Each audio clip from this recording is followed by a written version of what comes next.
வணக்கம். மனிதர்களில் இல்லை இங்கே உள்ள ஏதாவது ஒரு பொருளில் உயர்வானது தாழ்வானது அப்படின்னு ஏதாவது இருக்கா? அப்படி எதுவுமே கிடையாது. இங்கே உயர்வு தாழ்வுங்கிறது நம்ம பார்த்து வச்சது தான். ஜாதி மதம் இதெல்லாம் நம்ம உருவாக்குனது. பிறப்புக்கும் எல்லா உயிர்க்கும், எல்லா உயிருமே சமம்தான். எல்லாம் அந்த ஒரு மூலத்திலிருந்து வந்தவர்கள் தான். அதாவது அந்த பேரறிவு இருந்து வந்த சிற்றறிவு தான் அனைவருமே, அனைத்து உயிரும். நான் மனிதர்கள்னு சொல்லல, எல்லா உயிர்களும் ஒன்று தான். உயிர்களில் பேதம் இல்லை, உடலில் மட்டும்தான் பேதம். இப்போ எனக்கும் அதே உயிர் தான், உங்களுக்கும் அதே உயிர் தான். எனக்கு உடல் அமைப்புகளை கொஞ்சம் வேறு மாதிரி இருக்கும், உங்களுக்கு உடல் அமைப்பு கொஞ்சம் வேறு மாதிரி இருக்கும். நான் என்னோடய அனுபவம், என்னோடய சூழ்நிலை, நான் வளர்ந்த விதத்தை வச்சு என்னோடய அறிவு, நான் யோசிக்கிற விதம் இருக்கும். நீங்கள் வளர்ந்த விதம், நீங்கள் பிறந்த விதம், இதெல்லாம் வச்சு நீங்கள் உங்கள் யோசிக்கிறது, உங்களோட மனம் வேறு மாதிரி இருக்கும். இப்போ இந்த ஜாதி மதம் இதெல்லாம் நம்ம உருவாக்குனது. என் கடவுளினோட உருவமே மனிதன் உருவாக்குனது தான். அதில் பேதம் இருக்கும். சரி, ஜாதி எதுக்கு உருவாக்குனாங்க? அன்றைய காலத்தில் ஒரு மனிதன் ஒவ்வொருவரும் செய்யும் வேலையை பொறுத்து பிரித்து அதுக்கு ஒரு பேர் வச்சாங்க. அந்த பேர் தான் ஜாதி. மதம், மனிதன் முன்னாடி காட்டு மிராண்டித்தனமாக வாழ்ந்துட்டு இருந்தாங்க. அவர்களை மனிதநேயத்தோடு வாழ வைக்கணும். எல்லா மனிதரும் ஒற்றுமையுடன், அன்புடன், கருணையுடன், சந்தோஷத்துடன் வாழ வேண்டும் என்பதற்காக உருவாக்கப்பட்டது தான் மதம். இப்போ இங்கே உயிரிலையோ இல்லை மற்ற உயிர் இல்லாதவைகளையோ பேதம் இருக்கானா? இல்லை. ஏன்னா எல்லாம் ஒரு மூலத்திலிருந்து வந்தது.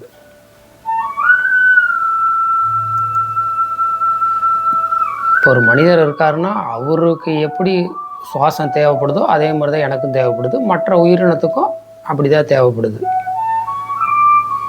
ஸோ இதில் யாரும் உயர்ந்தவர்கள் தாழ்ந்தவர்கள் என்பது இல்லை. சரி, அப்போ தொழில் வச்சு உயர்ந்தவர்கள் தாழ்ந்தவர்கள் அப்படி இருக்கா அப்படின்னா,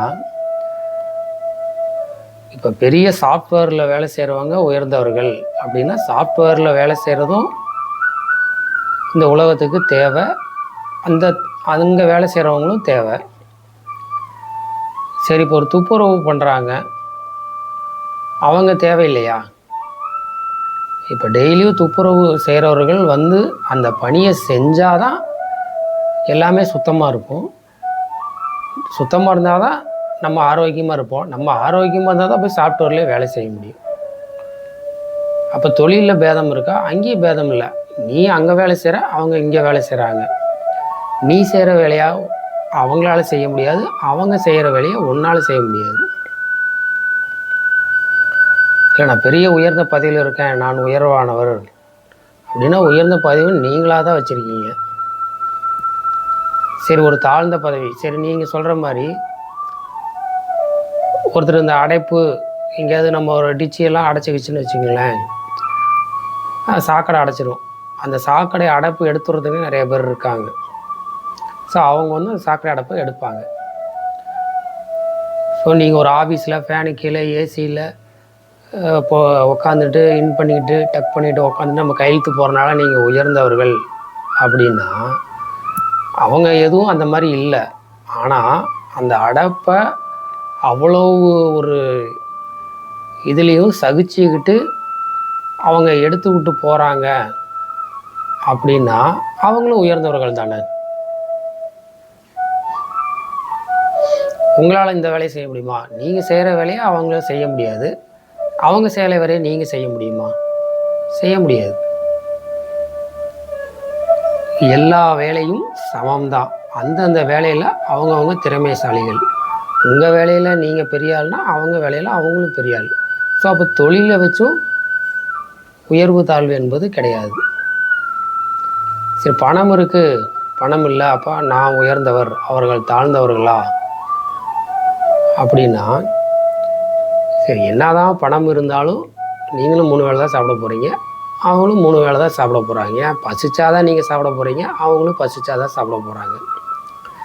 என்ன அவங்க 10 ரூபா கொடுத்து ஒரு பொருள் வாங்கி சாப்பிடுவாங்க, அதே பொருளை நீங்கள் 100 ரூபா கொடுத்து வாங்கி சாப்பிடுவீங்க.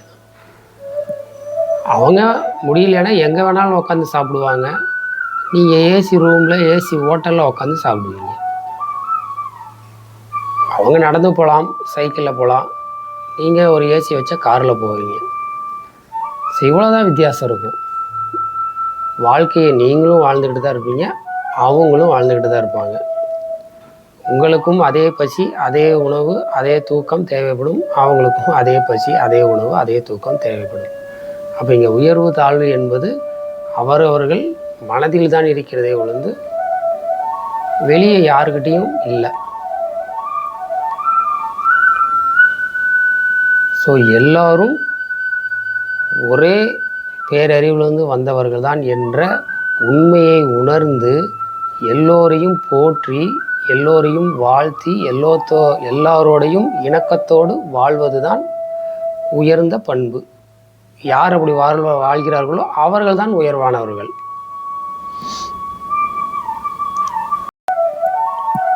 இது மாதிரி எத்தனையோ பேர், அப்துல் கலாம், வள்ளலார், அப்படி இப்படி நிறையா பேர் இருக்காங்க.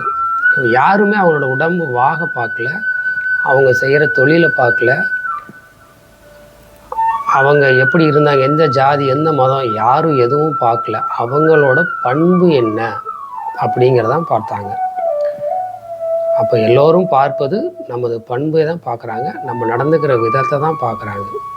ஸோ உயர்ந்த பண்புடன், உயர்ந்த எண்ணத்துடன் எல்லோரையும் போற்றி வாழ்ந்தால் அவர்கள் உயர்வானவர்களே. அப்படி வாழும் நாமும் உயர்வானவர்களே, அப்படி வாழும் நீங்களும் உயர்வானவர்களே. நன்றி.